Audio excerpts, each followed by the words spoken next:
ഇവിടുത്തെ ഏറ്റവും ഒടുവിൽ പത്തനംതിട്ടയിൽ ഒരു അമീബിക് മസ്തിഷ്ക ജ്വരബാധയാണെന്ന് സംശയത്തിൽ ഒരാൾ ആശുപത്രിയിൽ അഡ്മിറ്റാണ്. ഈ പറയുന്ന രീതിയിൽ അതിൻ്റെ ലാബ് റിസൾട്ട് വന്നാൽ മാത്രമേ ഈ പറയുന്ന രോഗമാണെന്ന് സ്ഥിരീകരിക്കാൻ കഴിയുള്ളൂ. ശരിയാണ്, നമ്മുടെ പരിശോധന കൂടുന്നുണ്ട്. പരിശോധന കൂടുന്നതിന് ഇമ്പാക്റ്റ് ആവാം കൂടുതൽ രോഗബാധ സ്ഥിരീകരണവും. പക്ഷെ മരണങ്ങൾ അങ്ങനെ അല്ലല്ലോ. ഇത് ഏതളവിൽ ആശങ്കപ്പെടണം, ഏതളവിൽ കണക്കുകൾ വരണം, ഏതളവിൽ ഗവേഷണം പഠനങ്ങൾ നടക്കണം? Shri N M Arun.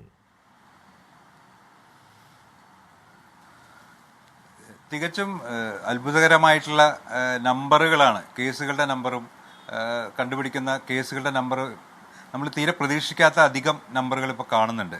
നമുക്കറിയാം, ഈ അമീബിക് മസ്തിഷ്ക ജ്വരം 1965 മുതൽ അതിനെക്കുറിച്ച് നമ്മൾ മനസ്സിലാക്കിയിട്ട്, ശാസ്ത്രം മനസ്സിലാക്കിയിട്ട് ഈ ഇത്രയും വർഷങ്ങളിൽ 1000-ന് താഴെ കേസുകളെ ലോകത്തിൽ റിപ്പോർട്ട് ചെയ്തിട്ടുള്ളൂ. എന്നാൽ 82 കേസ് എനിക്ക് തോന്നുന്നത് കേരളത്തിൽ ഓൾറെഡി ഈ വർഷം 82 കേസ് റിപ്പോർട്ട് ചെയ്തിട്ടുണ്ട്. 21 മരണങ്ങളും കേരളത്തിലുണ്ടായിട്ടുണ്ട്.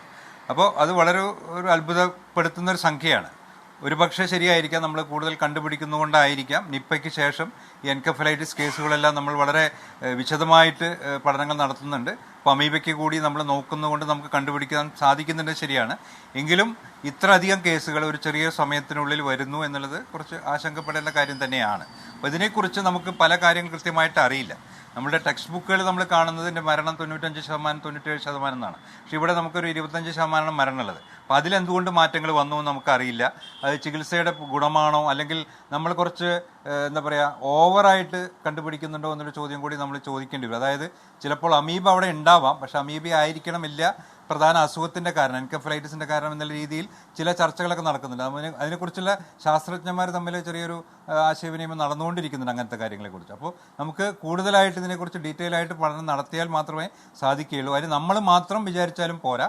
എനിക്ക് തോന്നുന്നു ICMR-ഉം ലോകാരോഗ്യ സംഘടന അതുപോലെയുള്ള എല്ലാ അന്താരാഷ്ട്ര തലത്തിലുള്ള ഈ മെഡിക്കൽ രംഗത്തെ ഈ എല്ലാ സാങ്കേതിക വിദഗ്ധരെയും പങ്കെടുപ്പിച്ചുകൊണ്ടുള്ള വളരെ വിശദമായിട്ടുള്ള റിപ്പോർട്ടിങ്ങും വിശദമായ പഠനങ്ങളും നടത്തിയാൽ മാത്രമേ നമുക്ക് ഇത് എന്തുകൊണ്ട് വരുന്നുവെന്നും ഏതൊക്കെ രീതിയിലാണ് നമ്മൾക്ക് വരുന്നതെന്നും എങ്ങനെ നമ്മൾ ഇത് തടയാമെന്നും എല്ലാം കാര്യമായിട്ട് നമുക്ക് മനസ്സിലാക്കണമെങ്കിൽ കൂടുതലായിട്ട് വിശദമായ പഠനങ്ങൾ വേണം.